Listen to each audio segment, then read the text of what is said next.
ఇవాళ రాష్ట్రంలో బడ్జెట్ సమావేశాలు జరుగుతూ ఉన్నాయి. మరి బడ్జెట్ సమావేశాలపైన మరి చర్చ అంత బాగా సాగడంలే. ఎందుకంటే ఇవాళ అసెంబ్లీలో ఉండేది ఏకైక ప్రతిపక్షం వైఎస్ఆర్ కాంగ్రెస్ పార్టీకి కానీ సిపిఐకి కానీ సిపిఎంకి కానీ మిగతా వారికి స్థానాలు లేనందువల్ల ఒక అధికార కూటమి వాళ్ళు మాత్రమే అటెండ్ అవుతూ ఉన్నారు. ప్రతిపక్ష పార్టీ లేదు కాబట్టి వారు బీజేపీ కానీ తెలుగుదేశం కానీ జనసేన పార్టీ వారందరూ కూడా కలిసి ఎన్డీఏ కూటమి అధికారంలో ఉన్నారు. సహజంగానే వారు మాత్రమే మాట్లాడుకునే ఒక పరిస్థితి వచ్చింది. మరి ఇవాళ తెలుగుదేశం శ్రేణులు ఎన్డీఏ కూటమి సభ్యులు అందరూ కూడా భారీ బడ్జెట్ ప్రవేశపెట్టారు మా ఆర్థిక మంత్రి గారిని జబ్బలు జరుచుకుంటా ఉన్నారు. ఎందుకంటే 3,22,000 కోట్ల రూపాయల భారీ బడ్జెట్ ఇది, బాహుబలి బడ్జెట్ అని కూడా చెప్పుకుంటున్నారు. మరి వాస్తవమే బాహుబలి బడ్జెటే. ఎందుకంటే ఒకవైపు ఏమో రాష్ట్రం ఆర్థికంగా దివాళా తీసింది, అప్పుల పాలైంది, అసలు ఏమాత్రం డబ్బులు లేవని చెప్తూ మరి ఇంత భారీ బడ్జెట్ ప్రవేశపెట్టడం అంటే మరి చాలా ధైర్య సాహసాలు ఉంటే తప్ప అంత భారీ బడ్జెట్ వాళ్ళు ప్రవేశపెట్టలేరు. మరి దాదాపు 79,000 కోట్ల రూపాయల ద్రవ్య లోటు ఉంది. ఆ లోటు ఏ రకంగా భర్తీ చేస్తారో దానికి వారు ఏమాత్రం కూడా సూచనలు కానీ లేదంటే ఎలాంటి పరిష్కారాలు కానీ చూపలేకపోయారు. అదేవిధంగా రాష్ట్రంలో ఆర్థిక మంత్రి గారు తన ప్రసంగంలో చాలా స్పష్టంగా చెప్పాడు, ఈ రాష్ట్రంలో 62% జనాభా వ్యవసాయం పైన ఆధారపడి జీవిస్తున్నారు అన్నారు. మరి చాలా చక్కగా చెప్పారు. మరి ఇంత జనాభా వ్యవసాయం పైన ఆధారపడి జీవిస్తున్నప్పుడు ఈ వ్యవసాయ రంగానికి మీరేమైనా ప్రాధాన్యత ఇచ్చారని నేను అడుగుతాను.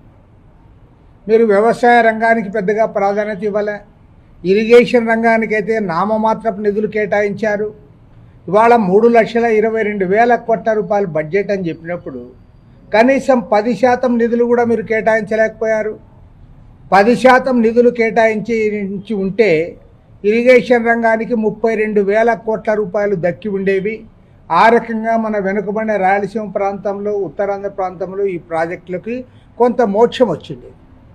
ఒక హంద్రీనివాకు 3,000 కోట్ల రూపాయలు ఇచ్చారు తప్పితే ఇంకా ఎక్కడా దానికి ఏమాత్రం కూడా మీరు ఇరిగేషన్ రంగానికి ప్రాధాన్యత ఇవ్వలేకపోయారు.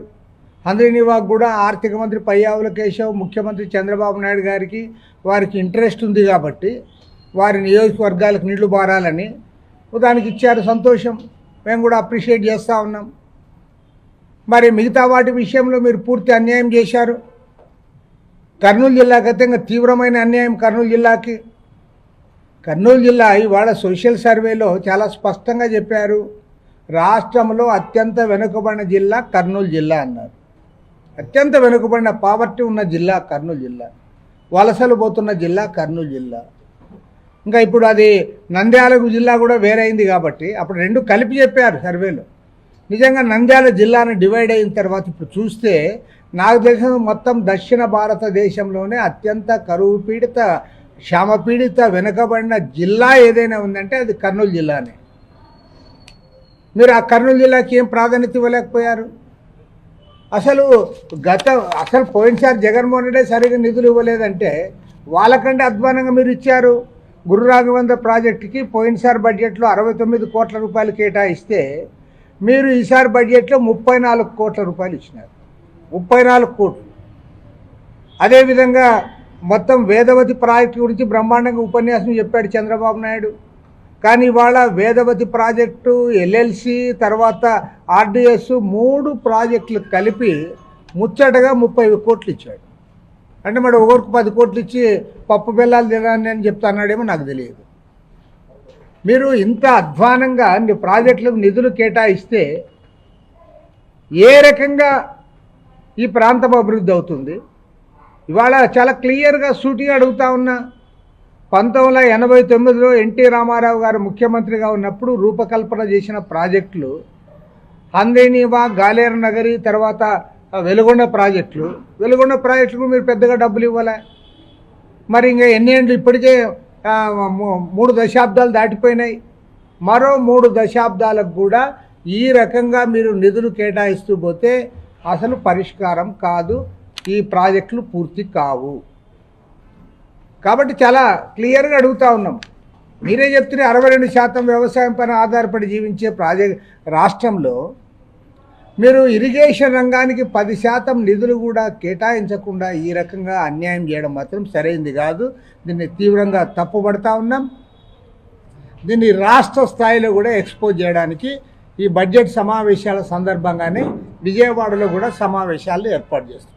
వాళ్ళ చూస్తూ ఉన్నాం, పెద్ద పెద్ద వాళ్ళ ఇండ్లు వాళ్ళ కథలు అవన్నీ చూస్తూ అంటే కోట్లు ఖర్చు పెట్టి వాళ్ళు కట్టుకుంటున్నారు. కనీసం వాడి బాత్రూమ్కి అయ్యేంత కూడా మాకు ఇవ్వకపోతే పేదవాళ్ళకి ఏ రకంగా పేదవాడు ఆత్మగౌరవంతో జీవిస్తాడని నేను అడుగుతా ఉన్నాను. ఎలక్షన్లప్పుడు బ్రహ్మాండమైన వాగ్దానాలు చేస్తూ ఉన్నారు, అన్నీ చేయకపోతే పాడైపోతుంది. కనీసం వాడు ఒక ఇంటికి వచ్చిన తర్వాత సౌఖ్యంగా ఉండడానికి, పైగా మీరు మాట మారుస్తూ అన్నారు. జగనన్న కాలనీలు ఏవైతే ఉన్నాయో దాంట్లో పోయి ఉండండి అంటే జగనన్న కాలనీలు అవి ఉండడానికి మీరెందుకు వాగ్దానం చేశారు? 2 సెంట్లు 3 సెంట్లు అని చెప్పింది ఎవరు? చంద్రబాబు నాయుడు గారు కాదా? ఇవాళ అధికారంలో ఎవరున్నారు? చంద్రబాబు నాయుడు గారు కాదా?